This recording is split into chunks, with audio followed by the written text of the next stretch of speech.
e dá um resultado para Cabo Frio e bateu na trave aqui, ó. O resultado é 0025G, que é o valor definido na norma brasileira. Se chegasse aqui a 0,03 ou 0,4, a gente teria que rever a norma, né? Mas esse estudo feito pelo Rafael Silva, nós estamos.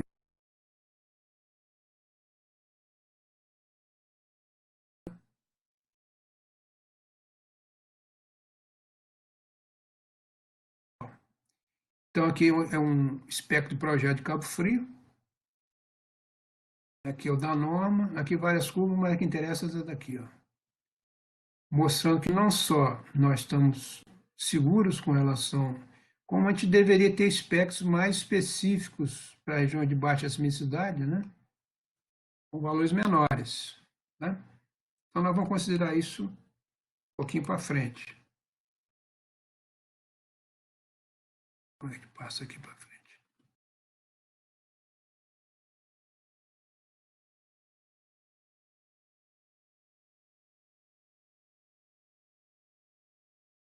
Me enrolei aqui.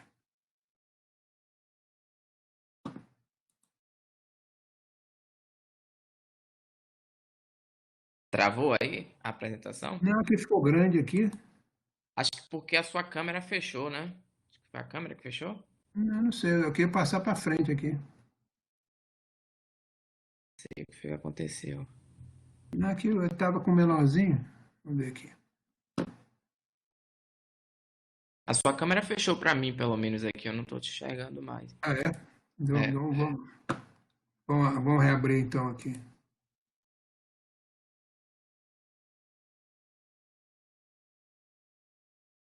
Ah, foi. Tá vendo aí? Tá ok aí, Wagner? opa, tá ok sim, já tô Aqui, dá enxergando. uma em frente aqui. O meu negocinho aqui de passar.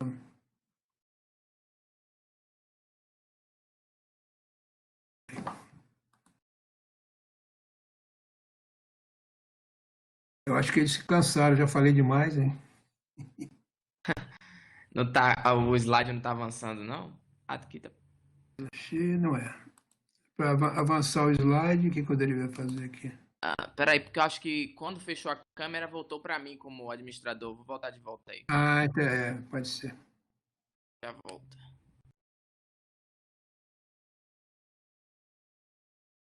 Pronto, agora vai. Agora eu tenho que. Ah, agora sim. Bom, então, nós estamos seguros aqui com relação a Cabo Frio, mas só que nós estamos evoluindo aqui no nosso estudo. Então, nós tivemos aqui uma aluna nossa de intercâmbio que esteve lá em Milão, né, fazendo estudo lá no Politécnico de Milano, lá com os especialistas, né, da região, fez aqui um estudo, confirmou estudos que nós tínhamos feito previamente, não vou entrar aqui no detalhe, tá? E agora nós temos um outro orientado nosso, o engenheiro Felipe Vasconcelos Alves, estudando agora o Brasil inteiro, né? Estudou aqui Cabo Frio, estudou aqui Natal, Mato Grosso, né? E depois nós vamos ver as propostas de alteração de norma, né? Bom, eu vou falar rapidamente o que é a norma brasileira, 15.421, tá? Em primeiro lugar, assim, a base normativa é a 8681, que é a norma de ações de segurança na estrutura. Então, a gente adere a essa norma-mãe de todas as outras normas brasileiras, né? Em termos de projeto, nós temos uma combinação de cálculo básico, que é 1.2 carga permanente, 1.0 carga acidental e 1.0 carga sísmica, né? Então, nós temos 5 zonas sísmicas e 3 categorias sísmicas. Vamos ver em seguida o que é isso. Então, aqui na zona 0, você não precisa fazer nada, tá? Na zona 1, que são essas duas zonas aqui, nós precisamos aplicar uma aceleração igual a 0,01 do peso na horizontal. Isso para garantir que eu tenha, nas duas direções, um sistema sismo resistente. Basicamente para isso. E aqui é a nossa alteração Aqui, velho, novo, velho, novo. Qual a alteração? Com base nos estudos modernos, o professor João Dourado está reconhecendo aqui que a gente não tem como defender aqui essa região aqui do Mato Grosso, né, que teve o sismo histórico, então nós estamos criando aqui um calombo aqui no Mato Grosso, com uma aceleração constante de 0,05G. E aqui nessa região do Nordeste, né, tem sido muito estudado, inclusive o professor Petro, lá da Universidade Federal do Rio Grande do Norte, vamos dar uma incrementada aqui no Nordeste, criando uma zona também com 0,05G, tá? Em função desses estudos que nós estamos fazendo, né, com dados do professor Dourado, né? Bom, então, zona sísmica zero, nada. Zona 1, basta aplicar 1% do peso na horizontal. E no caso brasileiro, mesmo nas zonas 2, 3 e 4, a gente pode fazer um método estático equivalente. Mas também, se quiser, pode fazer um método dinâmico de análise espectral, que hoje em dia, com o SAP, na verdade, ele fica até mais fácil do que o estático equivalente, né? Histórico de aceleração no tempo é um pouco mais complicado, porque você tem que gerar um sismo compatível com o espectro, né? Mas quem mexe com o SAP é só apertar, tem um botão lá que você aperta que você faz uma análise espectral, né? Então é tão simples quanto fazer o método das forças horizontais equivalentes, né? Então, o método das forças horizontais equivalentes, você aplica uma força horizontal total, que é basicamente o peso do prédio multiplicado pelo valor do espectro de projeto. Basicamente é isso, né? Bom, dependendo do tipo de terreno, você tem um aumento do espectro de projeto. Por quê? Porque você tem um fenômeno de amplificação sísmica do solo. Sem entrar em maiores detalhes, nós podemos ter uma amplificação acima de 2, chegar até 3,5 do sismo original, né? Então, nós temos uma alteração grande do sismo, que, por exemplo, um terreno classe D é um terreno usual, né, que tem aí um SPT abaixo de 15, né? É um terreno usual aí de fundação, né, vai ter uma amplificação em torno de 2. Né? E aqui você tem A é rocha sã, B é rocha, C é um solo muito rígido, assim por diante, né? Aqui é o espectro de projeto, né, construído com base nesse parâmetro de solo, né, facilmente construído. Né? E agora a alteração que nós estamos propondo para a norma brasileira. Nós estamos, como a gente viu que sempre o estudo teórico dá um pico aqui na região assim, próxima de zero, nós estamos puxando o espectro um pouquinho para a esquerda, né? Vai ficar mais compatível com resultados reais. Isso não é nada, mas daqui uns 30% a 40% de diferença. Vai dar 33% de diferença nessa faixa aqui, que é faixa do prédio de 10 andares, 15 andares. Pode significar a estrutura passar ou não passar, né, esses 30%. Né? E outra coisa que nós estamos introduzindo é também uma limitação aqui de deslocamentos, que eu não vou entrar aqui em maiores detalhes, que hoje existe uma incoerência na norma brasileira, que o deslocamento ele segue crescendo ad infinito aqui, né? Agora nós vamos colocar uma limitação no deslocamento, né? Bom, e o sismo é importante? Então, nós fizemos um estudo comparativo de sismo com vento em vários pontos do Brasil. Então, tem um prédio aqui que é mais leve e um prédio que é mais pesado, né? Que o vento depende da superfície exposta, independe do peso. E o sismo independe da superfície exposta, depende do peso. Então, a gente pega um prédio mais levezinho, um prédio mais pesado, com mais área de exposição relativa, menos área de exposição, tipo A e tipo B. E aplicamos em Rio Branco, Porto Velho e Corumbá, né? Diversos valores aqui de aceleração. Né? Bom, aqui em Corumbá, né, o prédio A, prédio B, aqui o vento da surra aqui. Aqui é o número de andares, aqui, e aqui a força cortante na base. Aqui não tem nem graça, né? Aqui o vento dá uma surra aqui, né? Corumbá. Agora é uma cidade de Porto Velho. A gente vê que Porto Velho, na verdade, é melhor ter feito com Fortaleza, né? Que é a cidade mais populosa. Na verdade, a cidade brasileira grande que tem maior risco sísmico é Fortaleza. Então, aqui, um prédio mais leve, né? O vento continua predominando, porém, em alguns prédios até 20 andares, o sismo pode ganhar. Tá? E aqui no Acre aí não tem nem graça, né? Aqui o sismo dá de goleada aqui no vento, né? Daqui dá de goleada aqui, uma vergonhosa, né? Aqui é sismo, aqui é vento, né? Que é a região mais sísmica do Brasil. Bom, a última parte aqui da apresentação é a revisão já está pronta da norma sísmica de pontes, né? Está sendo criado um anexo B, né, na 7187, essa norma já está super discutida, aprovada, né, vai para consulta pública agora, eles chamam de consulta nacional. Né? E assim, a ideia da norma? Primeiro, está muito amarrada na 15.421, que é a norma de ensino básico, né, que a gente discutiu. Tem coeficientes de importância que variam com a importância da ponte, pode até chegar a 1,5. Os critérios são basicamente os mesmos, só tem um pequeno detalhe. A gente eliminou a análise estática equivalente, que em termos de ponte fica muito complicado fazer. Então, como ninguém vai fazer uma ponte sem fazer um modelinho, pelo menos SAP, né? Então, nas zonas 2 a 4, tem que usar o método espectral, enquanto que a norma de prédio permite estático equivalente. Nós achamos mais simples considerar somente o método espectral. Né? Outra coisa é que eu não comentei, mas na norma de prédios, nós levamos em conta o comportamento não linear da estrutura, né? Quer dizer, é como se o sismo levasse a estrutura até o seu limite final. Né? Então, uma edificação usual de concreto, aporticada, projetada de acordo com a 618, o coeficiente R é de 3, pela 15.421.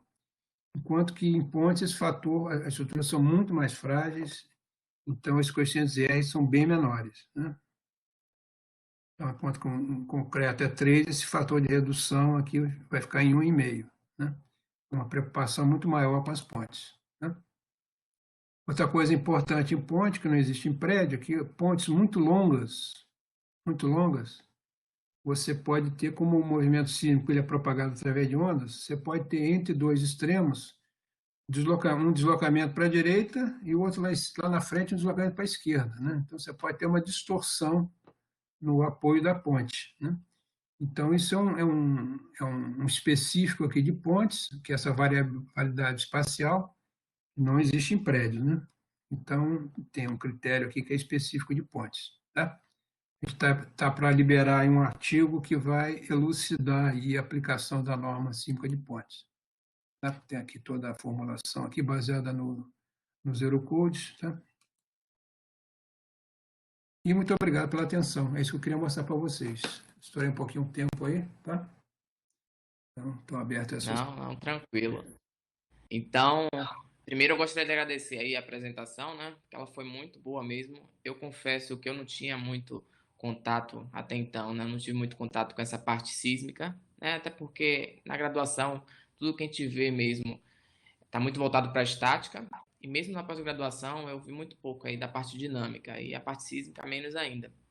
E aí eu realmente acabei tendo contato com algumas informações que eu realmente desconhecia, né? E, de uma forma geral, aqui no Brasil, a gente não tem realmente muito contato com a parte sísmica, a gente não tem noção do que exatamente é um terremoto, a gente às vezes vê uma notícia, né, vê alguma coisa, mas é tudo muito distante da nossa realidade, né? Eu, por exemplo, só fui ter uma noção maior do que é um terremoto quando eu fui no ano passado no Chile, e aí eu fui lá no Museu Interativo Mirador, e lá tem um simulador, né? Onde eles simulam o terremoto que houve em 2010 lá em Santiago. E Aliás, aí nesse Wagner, simulador esse espectro que eu mostrei é exatamente da estação Mirador. exato. Aí é muito interessante porque você consegue ver realmente o que um terremoto provoca em uma edificação, porque até então a gente não tem realmente muito contato com isso. O máximo que tiver foto, né, alguma coisa assim, mas é tudo muito qualitativo, né? Quantitativo mesmo a gente Uhum. não vê, a gente não tem esse contato no dia a dia. E essa apresentação ela foi muito importante para, pelo menos para mim, para me trazer esse universo novo aí. E agora eu estou abrindo aqui para as perguntas, a gente já tem algumas aqui. A primeira é a do João Pedro, né? A título de curiosidade, ele pergunta, né, sobre a introdução, né, desse assunto na grade aí do curso de graduação no FRJ, como que ela é feita, né? Se existe essa introdução, a abordagem do assunto para o estudante de engenharia civil na UFRJ. Bom, antes disso, Wagner, eu vou repetir o que eu falei contigo no início. Nós temos um mestrado em modalidade de mestrado profissional e até hoje, né, até esse mês agora, para começar mês que vem, é uma modalidade online, né, não presencial. Então, a nossa ideia é, a partir do ano que vem, oferecer esse não presencial, né, como rotina. Então, isso vai abrir uma possibilidade, né, abrir nosso leque para o Brasil inteiro. Sem dúvida. Ficaria muito feliz se dessa conversa nossa aqui surgisse o interesse em alguém participar do nosso mestrado, né? E essa disciplina sísmica, ela está na nossa grade, né? Quem quiser dar uma olhada na nossa grade, entra no site da Poli UFRJ, aí no cantinho inferior direito tem lá os mestrados profissionais, tem o mestrado profissional de estruturas, projeto de estruturas, lá tem todas as informações como grade curricular, as emendas, etc., inclusive da disciplina de sismo. E foi deliberado, né, pela instituição que todos os alunos de graduações podem cursar a disciplina do mestrado. E, curiosamente, às vezes, os alunos de graduação têm um desempenho melhor do que o de pós-graduação, né? Então, nós temos tido um resultado muito bom, né, de alunos que fazem essa matéria.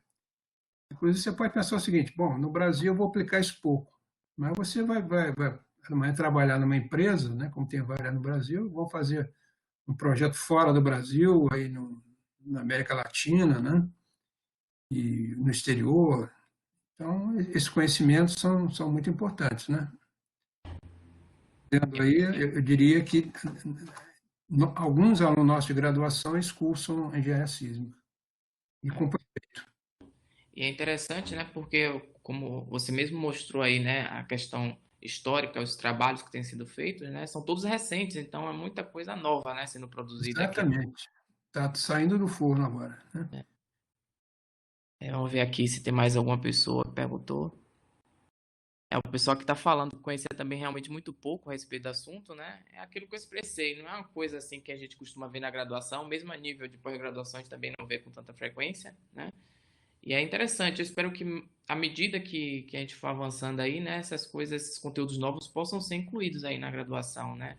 Em caráter obrigatório, porque na própria FRJ você disse aí, né, que os alunos eles podem cursar essa disciplina, mas eu imagino que seja de caráter É, optativo, né? Não é todo aluno. exatamente. E outra coisa, Wagner, pode ser aberto, isso também é comum, né? Nós recebemos, imagine que você queira completar o teu currículo com essa disciplina.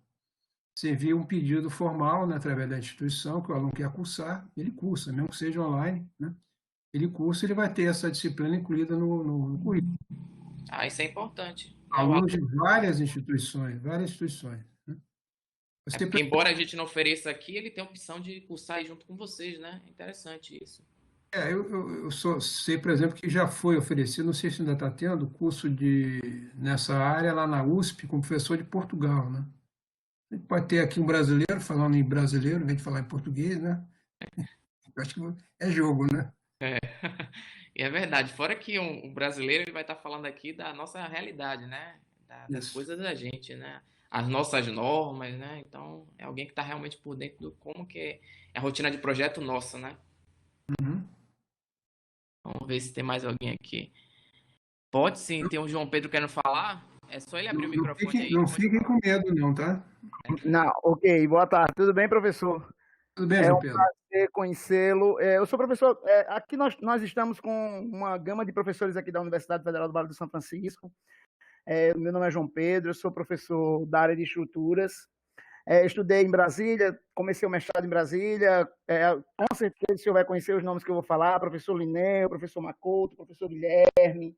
Né? Nós temos a professora Nailde, que está aí assistindo, que também fez doutorado lá na UNB com os professores de lá, acho que Nailde fez com o professor Linneu. Então, é um prazer conhecê-lo, já tinha ouvido falar muito no senhor, e é uma honra recebê-lo aqui num evento parabenizar primeiro o Wagner pela ideia, foi uma ideia excelente, já tivemos algumas palestras aqui, todas de alto nível, e agora do senhor, para engrandecer mais ainda esse evento e para dizer o quão importante ele é. E até para abrir essa coisa, né? O senhor está trazendo uma notícia muito boa para todos nós e para os alunos, né? Que é essa coisa do da especialização do mestrado, né? De um mestrado online, né? Vamos dizer assim. Então, Isso. isso é muito interessante e é bom porque a gente pode divulgar junto aos nossos alunos. Temos alunos muito interessados, muito bons. À vista, aqui eu quero fazer esse registro também. A professora Nailde foi nossa aluna, foi minha aluna e hoje é professora do colegiado, né? Então, é muito interessante que os nossos alunos se dedicam muito a isso. Basta ter a oportunidade, claro que fica muito difícil quando a coisa é presencial, obrigatoriamente, né? Às vezes é muito complicado a gente sair do Nordeste para ir para o Sul, então fica mais fácil essa possibilidade de uma pós-graduação à distância. É um prazer tê-lo, um tema muito curioso e é bonito, né? Porque a gente gosta, a gente fica encantado com tudo que a gente vê. Não é um tema fácil, né? Porque eu perguntei sobre a inserção nas disciplinas da graduação, porque a gente sabe que não é fácil fazer a inserção desses temas na graduação, né? Então, para a gente fica um pouquinho complicado, mas é muito interessante. Talvez, quem sabe, a gente não consiga fazer depois essa pandemia tá trazendo tantas ideias, né? Quem sabe a gente não tem uma ideia de fazer uma possibilidade de assistir umas aulas online aí, fazer uma parceria Univap, né? Acho que seria uma boa ideia. Então, era mais para dizer da satisfação e do prazer de ver a sua palestra, de ter a sua fala aqui com a gente. Eu só fiquei assim, não fiquei totalmente feliz, porque eu gostaria de estar aí agora, tá? Eu teria o maior prazer, sinceramente, estar aí com vocês. E precisa conhecer a nossa região, precisa vir conhecer aqui o Vale. Se Deus quiser, isso vai acontecer. Oxalá isso aconteça. E aí, sinta-se à vontade para vir nos conhecer, vir tomar um vinho aqui da região do Vale. É tudo muito atrativo. E se Deus quiser, nós teremos essa oportunidade. Então, fique à vontade. E acho que Wagner tem o seu contato, então acho que ele vai lhe incomodar mais um pouquinho depois para a gente fazer essas parcerias que acho que interessam a muitos dos nossos alunos e interessam ao nosso colegiado, com certeza. Então, um prazer, muito obrigado pela sua presença e obrigado pelo convite mais uma vez. Pela sua fala. Quando saiu a versão 2014 da norma brasileira de concreto, eu dei palestra no Brasil inteiro aí, né? Porque na época não tinha tão disseminado essa coisa online, né? Então, de chamar eu ia, né?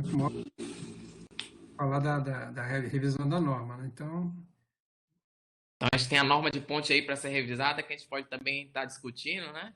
Já que a consulta pública dela aí, ela vai entrar para a consulta pública em breve, né? nas próximas semanas aí, nos próximos dias. É uma coisa fresquinha aí, né?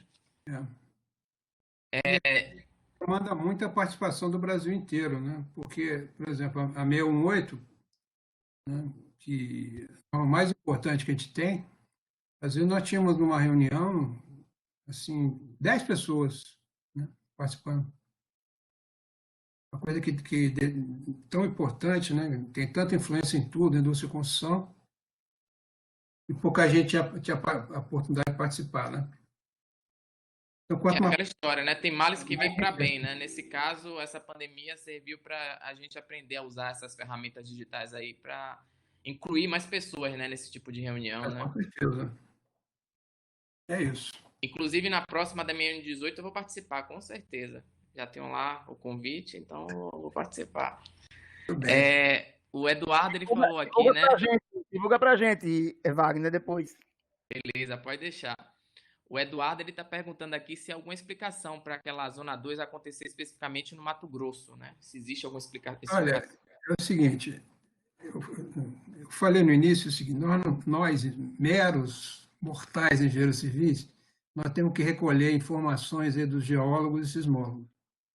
Então, eu assim, vou franco com você, relutei ao máximo, né, para fazer essa alteração, porque essa sismicidade maior, ela é basicamente devida a um sismo que houve na região na década de 50, né? Com registros precários, né? Mas nós temos que dar, então, aí vamos dizer assim, o crédito, né, ao nosso colega do mais alto nível, né, professores da USP, né, que estudaram isso aí, né? Nós reanalisamos e chegamos à conclusão que tínhamos que mudar, né? A gente não vai ser teimoso nesse ponto. Então, é uma alteração que vem assim a reboque de uma evolução dos estudos que são feitos, né? Ótimo que tem a gente estudando, né? Para a gente ter mais certeza, né, da segurança das nossas construções. Então, assim, as explicações assim mais do ponto de vista geológico, né, sismológico, tem a ver também com as características da região, né? Então, a gente aproveita essas informações para colocar nos nossos cálculos, né?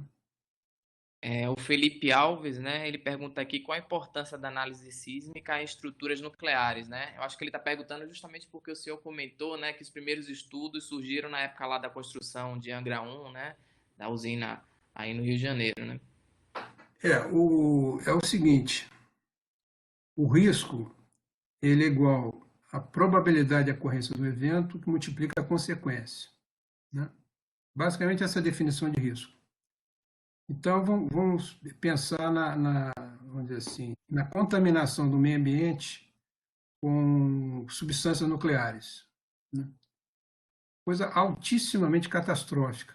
Então, no lado direito do multiplicando, nós temos assim uma consequência catastrófica. Então, mas assim, a probabilidade de ocorrência multiplicada por esse risco passa a ser um evento que tem que ser considerado, né? E então, as agências reguladoras mundiais dizem o seguinte: uma estrutura nuclear que tenha conteúdo nuclear, ela tem que ser obrigatoriamente verificada, né? Tendo em vista, considerando o risco, né? Tem que ser minimizado, né?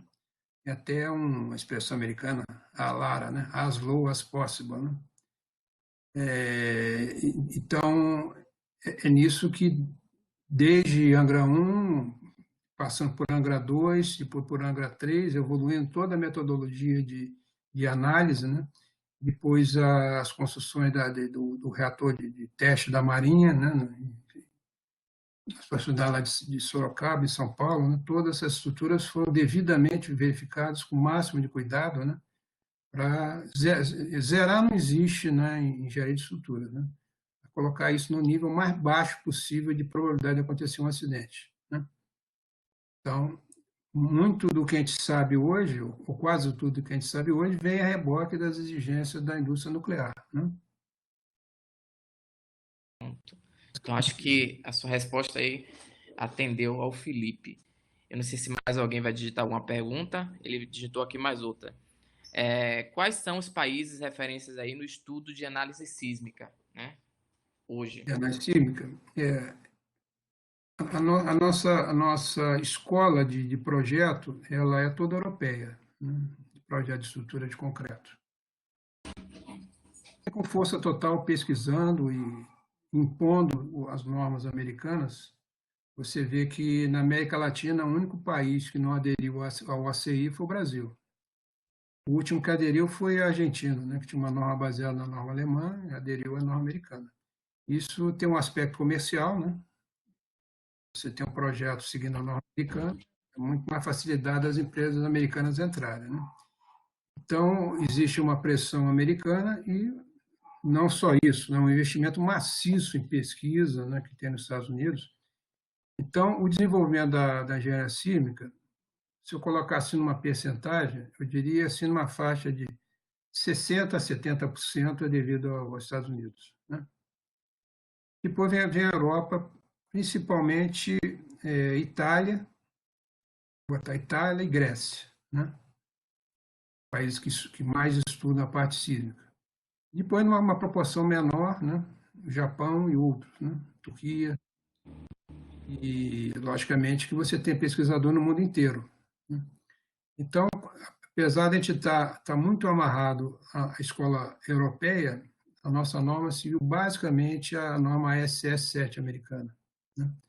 Nós tivemos que fazer uma adaptação da norma SS7, que, na verdade, ela é bem mais prática que as normas europeias, né, do Eurocode, uma adaptação da SS7 à nossa escola, que é uma escola europeia, né?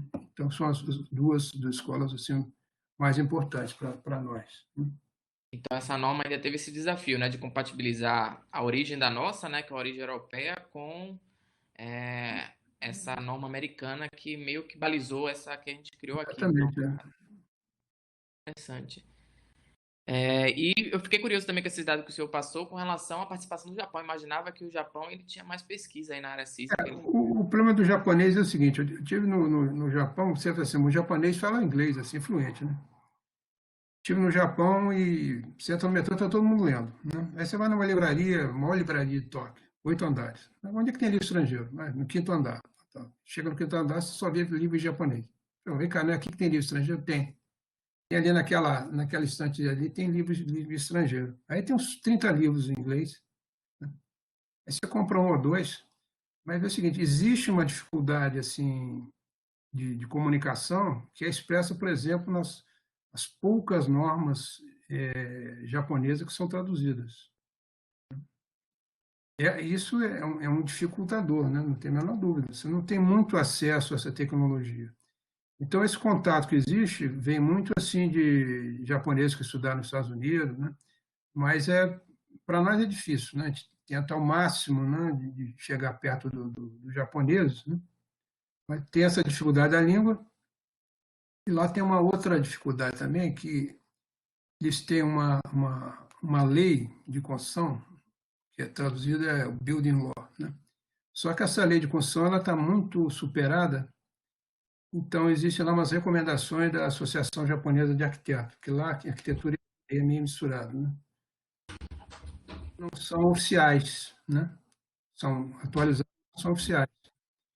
Então, dificulta também, né? Então, tem uma série de dificuldades, né? Então, a nossa facilidade realmente são os americanos, pela facilidade que eles têm em pesquisa, né, em divulgação da tecnologia deles, né, a entrada que ele tem em todos os fóruns, né, do que a Turquia também, pouca coisa traduzida. Então, nós temos vamos dizer assim, não é que a gente não queira conhecer, né, a gente quer conhecer, mas tem essas dificuldades, né, operacionais. Tem mais uma pergunta aqui que eu achei interessante, né? Ela também é do Felipe Alves, que ele meio que está querendo saber aí os impactos econômicos, né? Com relação a essas mudanças da norma, né? Especialmente onde a gente tem aí aquelas zonas 2, zona 1, né? Que a gente precisaria levar em consideração esses sismos, esses feitos Eu, físicos. eu te responderia da seguinte forma: você vê naquele estudo que lá em Fortaleza, vou explicar um pouco porque Fortaleza é a cidade mais assim, vulnerável do Ciro. Mesmo em Fortaleza, você tem 0 e 20 andares, você tem uma região que o sismo é um pouquinho maior do que o vento. Um pouquinho maior só para um prédio pesado. Né? Então, impacto econômico, eu diria que nenhum. Então, menos uma região assim, tipo Acre, né? Se de repente tem um boom imobiliário lá em Cruzeiro do Sul, aí vai ter impacto, né? E você vai gastar mais dinheiro. Fora isso, o impacto econômico é zero. Por outro lado, né, você precisa ter essas informações se você vai fazer um tipo de verificação numa estrutura mais sensível. Por exemplo, vou dar um exemplo que está acontecendo agora no momento. Imagina uma barragem de rejeito, né? E houve uma dúvida que lá em Mariana se teve possibilidade de ter sido gerado por um sismo ou não, né? A estrutura mais sensível, né? Uma estrutura mais pesada, um material menos resistente. Será que uma eventual movimentação sísmica pode ter levado, né, a uma instabilidade? Não sei, também não foi consultado. Mas então você tem que ter essas informações. Todo esse estudo ele é totalmente justificado por isso, né? E você pode dizer assim, impacto na construção civil no Brasil, praticamente zero, né? A exceção de amanhã você vai construir uma construtora, vai fazer pontes no Acre, né? Tem que levar em conta o sismo, né? Fora isso, impacto econômico zero, né? Bom, agora eu acho que até eu sei um pouquinho do que o Felipe está tratando. Você tem uma estrutura tipo nuclear, aí o período de recorrência já não é mais 475 anos, né? O período de recorrência já passa para alguma coisa em torno de 10 mil anos. As acelerações são muito maiores. aí você pode dizer que aí, nesse caso, o sino é dominante. Né? Aí o sino passa a ser dominante. Porque, por uma questão de segurança, você não faz um requisito de prédio residencial, você faz um requisito muito mais forte. Né? Então, aí sim, qualquer estrutura nuclear, né, que armazene material nuclear, o sino vai ser o carregamento dominante. E tem que ser mesmo. Né? Tem um Sérgio Mota aqui, ele está comentando, né, que ele já passou por um evento sísmico em Fortaleza. Ele era criança na época, mas lembra perfeitamente. Ele disse que teve aí que deixar o prédio, né? E quando a Defesa Civil liberou, os móveis estavam todos fora do lugar, né? Então, Deixa eu falar uma coisa aí, que o importante é o seguinte: nós temos um colega, que é o Paulo Filho, professor Paulo Filho, de Fortaleza. Ele tem até um livro publicado que ele disponibiliza gratuitamente. Ele está fazendo doutorado lá no Porto, fiz muita amizade com ele, e o estudo dele é exatamente isso. Ele, ele além de professor, ele é calculista de prédio, e é muito conhecido lá em Fortaleza. Ele conseguiu projetos desde a década de 50, né? E estuda a vulnerabilidade da cidade de Fortaleza a um eventual sismo. Então, na década de 50, os prédios não eram nem projetados nem para vento, né? Então, o doutorado dele vai ser exatamente nessa área. Vai ser interessantíssimo, né? Estudando a vulnerabilidade das construções de Fortaleza. Então, Fortaleza certamente é a nossa cidade grande, mais vulnerável. E outras cidades maiores, como Salvador, Recife, etc., o risco sísmico é muito baixo. Né? Então, Fortaleza, Natal. Natal é uma cidade menor, né? Bem menor que Fortaleza. Então, em termos assim, de impacto social, né? Fortaleza é a cidade que mais merece ser estudada no Brasil do ponto de vista sísmico. Então, esse estudo do professor Paulo Filho vai contemplar isso aí. Né? provavelmente ele vai resgatar esse episódio aí, né? Nesse estudo dele, né? Ele deve estar acabando, ele deve estar para voltar lá do Porto. Né? Estive com ele lá 2 vezes já. Então, beleza. Acho que a gente não tem mais nenhuma pergunta, né? Acho que a apresentação aí ela foi bem elucidativa. Então, agradeço mais uma vez aí a sua disponibilidade. Não tenha dúvida que eu vou incomodar mais vezes o senhor, ainda mais sabendo aí. Nós temos outros assuntos, né? Não é só aquilo que a gente gosta. Aham. Se quiser Outros assuntos falar que a aí, a gente gente tá à gosta. vontade aqui, a tarde toda aí, foi Então, falar. estamos aí à vontade para dispor de vocês, tá? Muito prazer. Pronto, eu que tenho aí uma enorme Agradeço satisfação de eu receber. a todos. E aí, né, a gente vai mantendo contato, inclusive com relação àquela questão da disciplina que vai ser disponibilizada, sobre o curso, né, aí de mestrado profissionalizante online, né, eu quero acompanhar de perto como é que vai funcionar, porque eu acho que tem futuro, né, ainda mais com base no que a gente está vivenciando hoje, né, eu acho que vai ser aí o que vai acontecer aí mais para frente mesmo, na maioria dos programas, né, porque a gente realmente consegue alcançar mais gente usando essas plataformas digitais, não tem para onde correr. Tá E certo. então, mais uma vez, obrigado, professor. E qualquer coisa eu estou aí à sua disposição também, tá bom? Nós também. Agradeço a todos pela presença. Pronto. E aí eu vou depois disponibilizar em alguma plataforma, YouTube, Instagram, porque eu já gravei, está gravando, na verdade, essa apresentação. Aí depois eu encaminho um link para o senhor, tá bom? Ótimo. Obrigado, Wagner. Obrigadão aí, tchau, tchau. E agradeço aí a todos que acompanharam essa apresentação ao vivo, tá bom? Obrigado.